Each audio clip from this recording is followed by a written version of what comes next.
வணக்கம் மாணவர்களே. போன வீடியோல இஃப் கிளாஸ்ல விதி 1 பார்த்தோம்.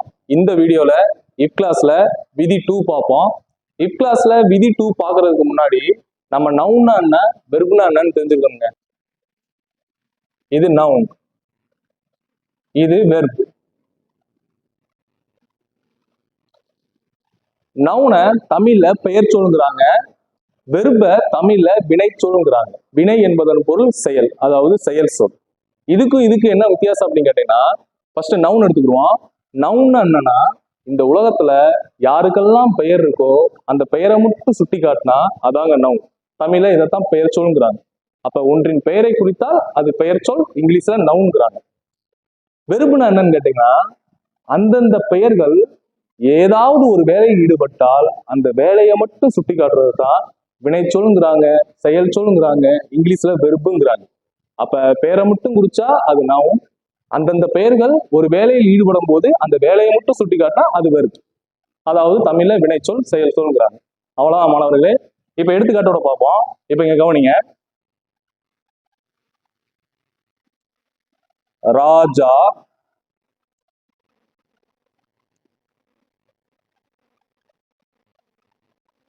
ரைட்ஸ், மாலா walks, lion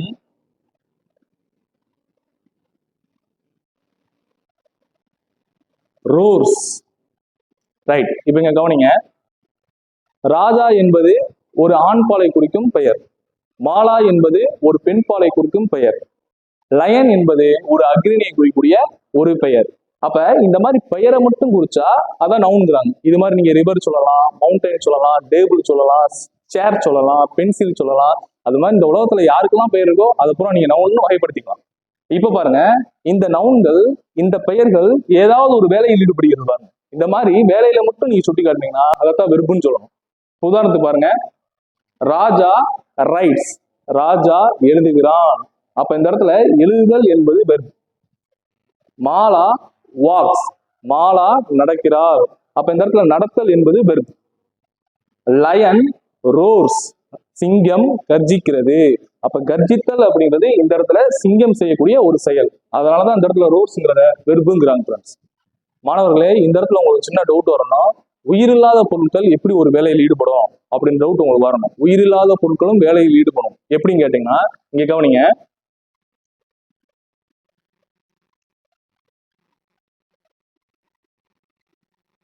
இந்த இடத்துல டேபிள், ஃபேன், மேசை, காற்றாடி, இது ரெண்டுக்குமே உயிர் இல்லை. ஆனா இந்த ரெண்டுமே எப்படி இப்ப வேலையில் ஈடுபடுது பாருங்க. டேபிள் மூவ்ஸ், மேசை நகர்கிறது. நம்ம நகர்த்தினா மேசை நகரும். அப்ப மேசை நகர்கிறதுன்னு சொல்லும் போது மேசை நகருதுன்னு நம்ம சொல்றோம் பாருங்க. அப்ப மேசையும் ஒரு வேலையில ஈடுபடுது. என்ன ஒண்ணுன்னா, நம்ம உதவியோட ஒரு வேலையில் ஈடுபடுது. ஏன் இதை சொல்றேன்னா, உயிரில்லாத எப்படி வேலையில் ஈடுபடும் அப்படின்னு நினைக்கக்கூடாது, அதுக்காண்டி சொல்றேன். இங்க பாருங்க, ஃபேன் ரொட்டேட்ஸ், காற்றாடி சுழல்கிறது.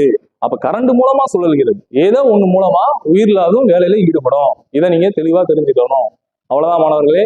இதுக்கப்புறம் இந்த வெர்ப்ல 3 வகை இருக்கு. இந்த வெர்பவே 3ஆ பிரிப்பாங்க, அதாவது 3 காலங்களா பிரிப்பாங்க. அது என்னென்னு பார்த்துட்டு நம்ம டைரக்டா விதிக்குள்ள போயிடும்.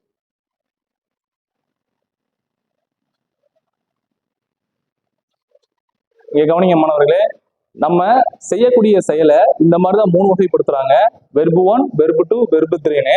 இதுல வெர்பு 1 அப்படின்னா என்னன்னு கேட்டீங்கன்னா, நிகழ்காலத்துல ஒரு செயலை நீங்க செஞ்சீங்கன்னா அந்த நிகழ்கால செயலை நீங்க வெர்பு 1ன்னு சொல்லணும். இதைத்தான் இங்கிலீஷ்ல பிரசன்ட் டென்ஸ்ங்கிறாங்க. இறந்த காலத்துல செஞ்ச ஒரு செயலை மறுபடியும் மத்தவங்க நீங்க எடுத்து சொன்னீங்கன்னா அதைத்தான் வெர்பு 2ன்னு சொல்றாங்க, இங்கிலீஷ்ல பாஸ்ட் டென்ஸ்ன்னு சொல்றாங்க. வெர்பு 3னா என்னன்னு கேட்டீங்கன்னா, இதுவும் பாஸ்ட் டென்ஸ் வடிவம் தான். என்னன்னா, இந்த முற்றுப்பெற்ற நிகழ்கால வடிவம்ங்கிறாங்க. அது என்ன முற்றுப்பெற்ற நிகழ்கால வடிவம் என்னன்னு நான் தனி வெர்பை பத்தி தனி வீடியோ போடுவேன், அதுல உங்களுக்கு ஃபுல் டீட்டெயிலா சொல்றேன். இப்போதைக்கு இதோட ஷார்ட் ஃபார்மான பேஸ மட்டும் இந்த கிளாஸ் சொல்றேன், கவனிங்க. Walk, walked, has walked. அப்படி இல்லைன்னா வாக்குடுன்னு சொல்லலாம், இல்லைன்னா ஹேஸ் வாக்குடுன்னு சொல்லலாம், இஸ் வாக்குன்னு சொல்லலாம். இதை பத்தி நான் ஃபுல் டீட்டெயில் உங்களுக்கு அடுத்து சொல்றேன். இங்க கவனிங்க.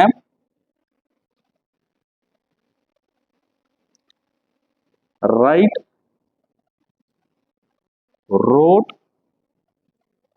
ரிட்டன்.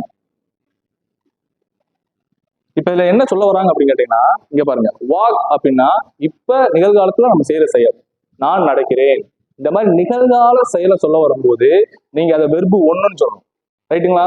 அத வெர்பு ஒண்ணுன்னு சொல்லும் போது வாக்கு மட்டும்தான் சொல்லணும். இது சமைக்கிறீங்கன்னா குக்கு மட்டும்தான் சொல்லணும். பேசுறீங்கன்னா ஸ்பீக்குன்னு மட்டும்தான் சொல்லணும். எழுதுறீங்கன்னா ரைட்டுன்னு மட்டும்தான் சொல்லணும். அடுத்து இங்க கவனிங்க.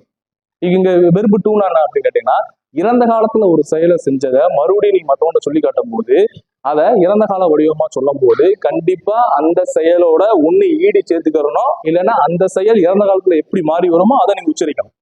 அதாங்க வெறுப்பு டூங்கிறாங்க. இப்ப பாருங்க, நிகழ்காலத்துல நடக்கும்போது அது வாக்கு சொல்லணுமா? இதே இறந்த காலத்துல நீங்க செஞ்ச செயலை மறுபடியும் சொல்லும் போது நடக்கிறேன்னு சொல்ல மாட்டீங்க, நடந்தேன்னு சொல்லுவீங்க. அப்ப கண்டிப்பா இந்த வெறுப்போட ஈடி தான் ஆட் பண்ணணும். ரைட்டுங்களா? வெறுப்பு டூல ஈடி ஆட் பண்ணீங்கன்னா வெறுப்பு த்ரீலையும் கண்டிப்பா ஈடி தான் ஆட் பண்ணணும். அப்படித்தான் ஸ்ட்ரக்சரே இருக்கு, அப்படித்தான் எல்லா வெறுப்புக்குமே வரும். ஆனா ஒரு சில இறந்த கால செயல்கள் மட்டும் இந்த மாதிரி டோட்டலா மாறி வரும். இங்க பாருங்க, ரைட், ரோட், அது எதெல்லாம் மாறி வரும் அப்படின்னு நான் தனியா ஒரு லிஸ்ட் உங்களுக்கு இன்னொரு வீடியோல வெறுப்பு நடத்தும் போது சொல்றேன். இப்போதைக்கு இது அடிப்படை மட்டும் தெரிஞ்சிச்சு. இப்ப நம்ம என்ன பண்ணிருக்கோம்னா, இப் கிளாஸ்ல ரூல் 2க்கு தேவையான நவுன் என்ன, வெர்ப்னா என்னன்னு கம்ப்ளீட்டா பார்த்துட்டோம். இப் கிளாஸ்ல ரூல் 2 அப்படின்னா என்னன்னு கேட்டீங்கன்னா, ஒரு செயல் நடக்காது, அப்படி நடக்காத செயலை கற்பனையா நீங்க மத்தவங்க சொல்லி காட்டீங்கன்னா அதைத்தான் இப் கிளாஸ்ல ரூல் 2 அப்படின்னு வகைப்படுத்தி வச்சிருக்காங்க. இப்படி வகைப்படுத்தி வச்சிருக்கிறதுக்கு வெவ்வேறு பேர்களாகவும் இருக்கு. இப்படி என்னன்னா வகைப்படுத்தி, இந்த ரூல் 2 கற்பனை காலத்தை எப்படி வகைப்படுத்தி வச்சிருக்காங்களோ அதை வெவ்வேறு பேர்களாகவும் அழைக்கிறாங்க. எப்படின்னு கேட்டீங்கன்னா, இங்க கவனிங்க, இப் கிளாஸ்ல ரூல் 2வை எப்படி அழைக்கிறாங்க பாருங்க. இமேஜினரி கிளாஸ், ஏன்னா நம்ம கற்பனையா சொல்றதுனால இப் கிளாஸ்ல ரூல் 2வை இமேஜினரி கிளாஸ்ங்கிறாங்க, கற்பனை காலம்ங்கிறாங்க. இது நடக்காது அப்படின்றதுனால இத அன்ரியல் கிளாஸ்ங்கிறாங்க, உண்மை அல்லாத காலம் அப்படின்னு சொல்றாங்க. இது நடக்க வாய்ப்பே இல்லை அப்படின்றதுனால இத இம்பாசிபிள் கிளாஸ்ங்கிறாங்க. அதுக்கப்புறம் இப் கிளாஸ்ல இது ரூல் 2 இருக்கிறதுனால செகண்ட் கிளாஸ்ங்கிறாங்க. இப்ப இப் கிளாஸ்ல ரூல் 2க்கான விதி பாருங்க. இஃப் அருகில்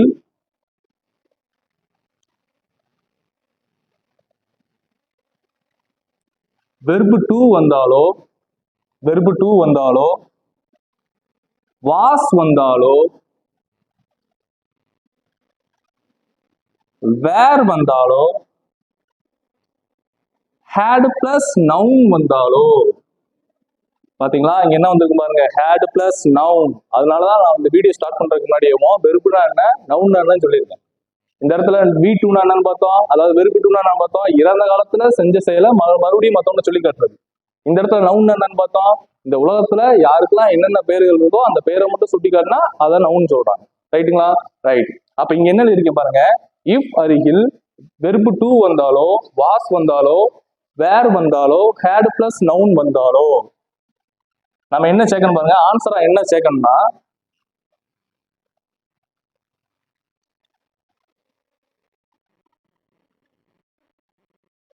would போடலாம், would be போடலாம்,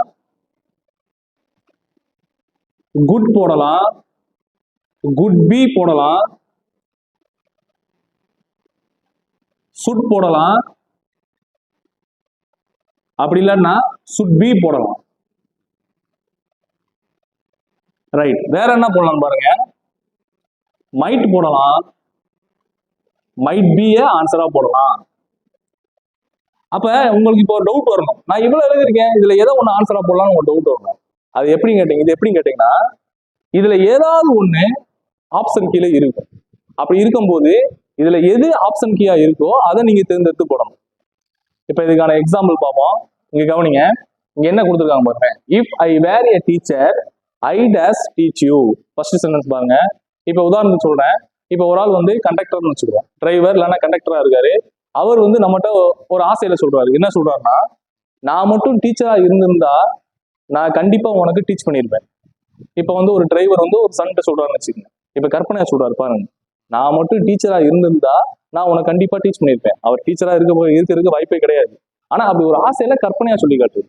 இந்த மாதிரி ஒருவர் நடக்காத ஒரு செயலை கற்பனையாக கூறும் பட்சத்துல இந்த இடத்துல நம்ம என்ன ஆன்சர் பண்ணணும் அப்படின்னு கேட்டீங்கன்னா, இங்க கவனிங்க, இஃப் பக்கத்துல இங்க என்ன வந்திருக்கு, வேர் வந்திருக்கா.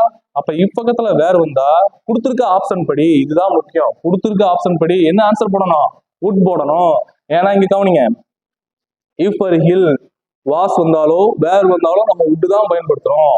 அப்ப இங்க என்ன ஆன்சர் வரும், ஐ would teach you. இதுல உங்களுக்கு இந்த இடத்துல நல்லா கவனிக்கணும், இந்த இடத்துல would தான் போடணுமா அப்படின்னு கேட்டீங்கன்னா கிடையாது. woodக்கு பதிலா ஒருவேளை இங்க ஆப்ஷன்ல இந்த குட்டு கொடுத்திருந்தாங்கன்னா நீங்க ஆன்சரா போடலாம், இந்த சுட்டு ஆன்சரா கொடுத்திருந்தா போடலாம், இந்த மைட் ஆன்சரா கொடுத்திருந்தா நீங்க போடலாம், தப்பே கிடையாது. அடுத்த எடுத்துக்காட்டு பாருங்க, அதே மாதிரிதான் எல்லாமே. இதை சிம்பிளாவும் சொல்லலாம், இன்னும் உங்களுக்கு ரொம்ப சிம்பிளா சொல்றேன் பாருங்க, எந்த ரூல்ஸுமே அப்ளை பண்ணாலும் சிம்பிளா சொல்றேன் பாருங்க. இங்க இஃப் ஒரு ஹில் வாஸ் வந்திருக்கா, அப்ப இந்த இடத்துல would போடலாம், குட்டு போடலாம், சுட் போடலாம், இந்த மாதிரி எதை வேணா நீங்க ஆன்சரா போட்டுக்கலாம். கீழே என்ன ஆப்ஷன் இருக்கோ அதை எடுத்து அப்படியே போட்டுக்கலாம்.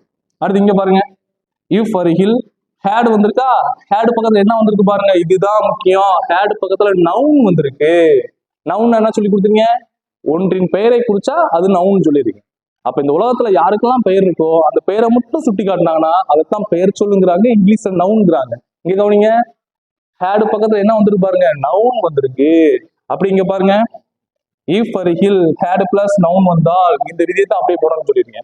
அப்படி பார்த்தோம்னா இந்த இடத்துல ஹேடு பக்கத்துல ஒரு பெயர் வந்திருக்கு, அப்ப இஃப் வந்திருக்கு, ஹேடு பக்கத்துல ஒரு பெயர் வந்திருக்கு. அதனாலதான் இங்க ஆன்சர் நம்ம என்ன போட போறோம்னா would போடுறோம். அப்படி இல்லைன்னா சுட் போட்டுக்கலாம், would போட்டுக்கலாம், மைட் போட்டுக்கலாம். இதுல என்ன ஆப்ஷன்ல இருக்கோ அதை எப்படி போட்டுக்கலாம். ஆனா இந்த இடத்துல பெர்ஃபெக்டான ஆன்சர் என்ன வரும் அப்படின்னு கேட்டீங்கன்னா, இந்த இடத்துல would வராது, would be தான் வரும். இந்த இடத்துல good வராது, would be தான் வரும். இந்த இடத்துல இந்த பக்கம் இருக்க பிபி தான் ஆன்சர் ஆகும். ஏன் அப்படின்னு கேட்டீங்கன்னா, இங்க என்ன சொல்ல வராங்க பாருங்க. இப்ப ஒரு ஆளுக்கு வந்து ஒரு 5 மகள்கள் இல்ல 3 மகள்கள் வச்சுக்கோங்க, அவ்வளவு மகள்கள் இருக்கு. ஆனா அவர் ஒரு ஆசையில ஒரு ஏக்கத்துல சொல்றாரு, என்ன சொல்றாருன்னா, எனக்கு மட்டும் ஒரு மகன் இருந்திருந்தா நான் சந்தோஷமா இருந்திருப்பேன். அந்த கடைசியில எப்படி முடிக்கிறாரு பாருங்க, இருந்திருப்பேன், அந்த இருந்திருப்பேன் அப்படின்றத மென்ஷன் பண்றதா இந்த இடத்துல பி. ஏன்னா பீனாவே பொதுவா என்ன அர்த்தம்னா இருன்னு. அடுத்த ரூல் பாருங்க,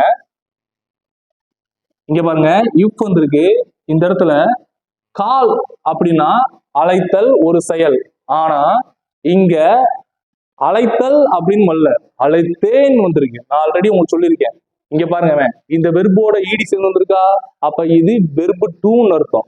எப்பயுமே ஒரு வெர்போட ஈடி சேர்ந்தாலேவும் அது கண்டிப்பா வெர்பு டூவா இருக்கும், அப்படி இல்லைன்னா வெர்பு த்ரீயா இருக்கும். அந்த வெர்பு த்ரீ என்னன்னு நான் அடுத்து உங்களுக்கு சொல்றேன். இப்ப இங்க கவனிங்க, இது வெர்பு டூ தான். ஏன் அப்படின்னு கேட்டீங்கன்னா, ஒரு வெர்பு சிங்கிளா ஈடி மட்டும் சேர்ந்து வந்துச்சுன்னா அது வெர்பு டூவா தான் இருக்கும்.